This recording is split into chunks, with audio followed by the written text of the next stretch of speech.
So first we'll start with by far the most common in the SCA, which is that of the Italian style. Now, by saying Italian style, I'm already doing them some injustice because Italy at the time was several city-states, different giant cities at the time that all had their own flavor and culture and how they addressed things, the clothes they wore, and the style of weapons. They each came up with their own particular flavor, and you can see those in some of the manuals. And I have a whole slew of them up here later that you can take a look at. Many of them are actually dedicated to certain cities, like the royalty of that, and help kind of flavor how they fought in that time. The most common, of course, was Capoferro. He was one of the first of the masters to be widely researched. Like, it was the first available for general consumption, so to speak. So it has gained more popularity than nearly any other style in the world. It's also the most easily recognizable. I'm sure we've all seen, regardless of how much we put into historical fencing or how new we are, someone lines up with their weapon just like so. You'll see this everywhere. This is a very common stance.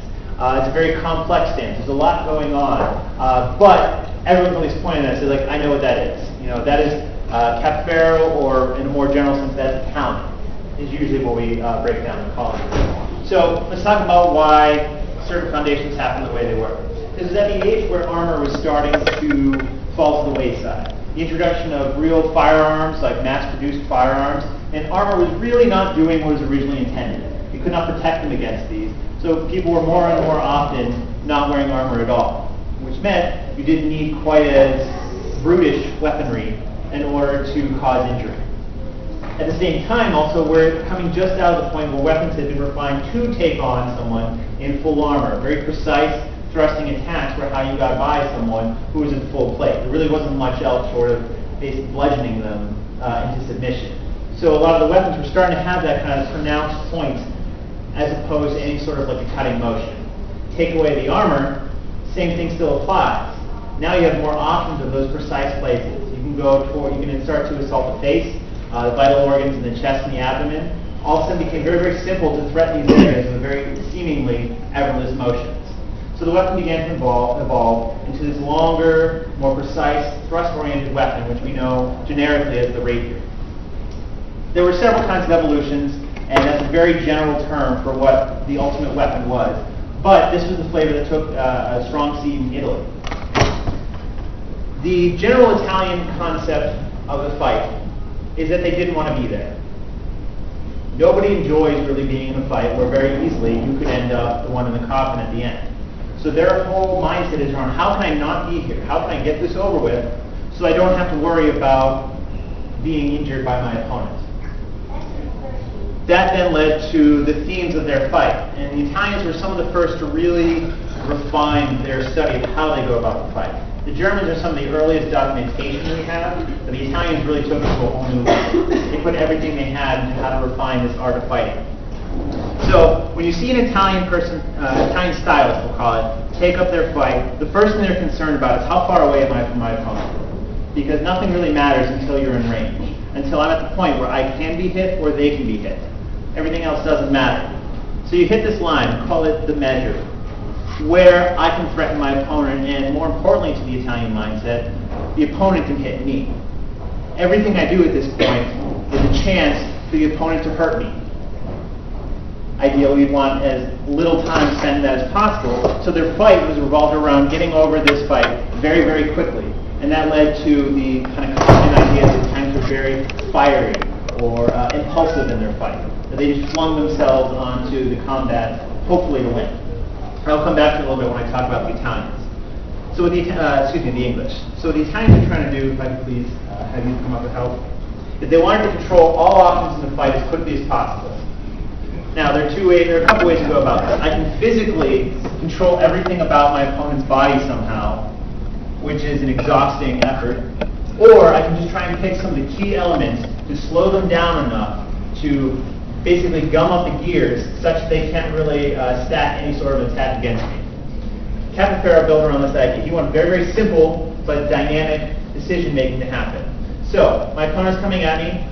They have immediately threatened me. The point is at my face. I got to do something about this.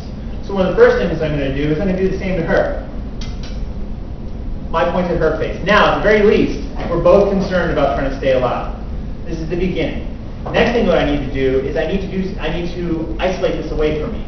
Because as long as I'm threatened, I can be hurt. And this is not where I want to be. So what he started talking about is the idea of pressure between the blades, of using this to try and deflect blades away from me. So if I just push ever so slightly on her sword, all it takes is now if she were just to continue along this line, it's going to go by my head.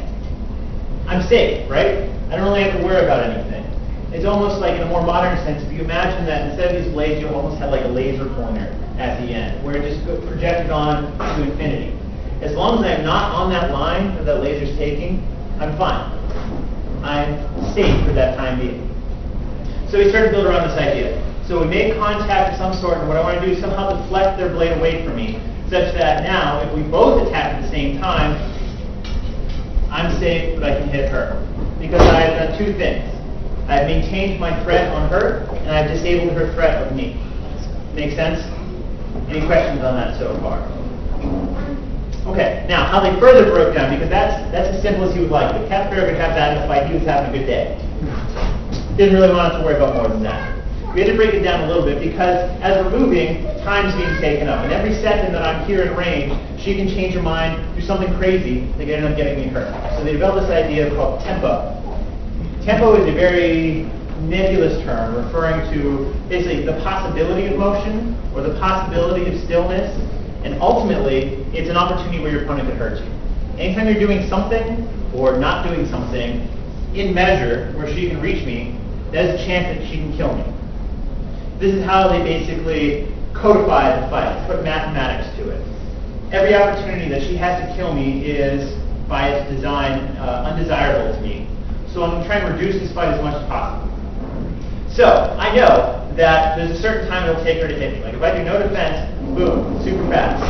Now, I might have lightning reflexes. I might not. I cannot count on my fact that I can recognize her attacking and do something about it in time.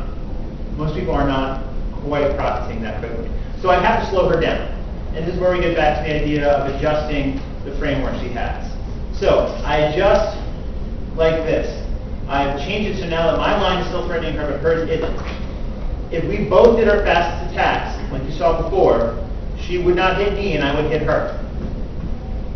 Because I know she does not want to be hit, she's going to have to do something about it. And that's going to take time that she's not spending killing me. Does it make sense?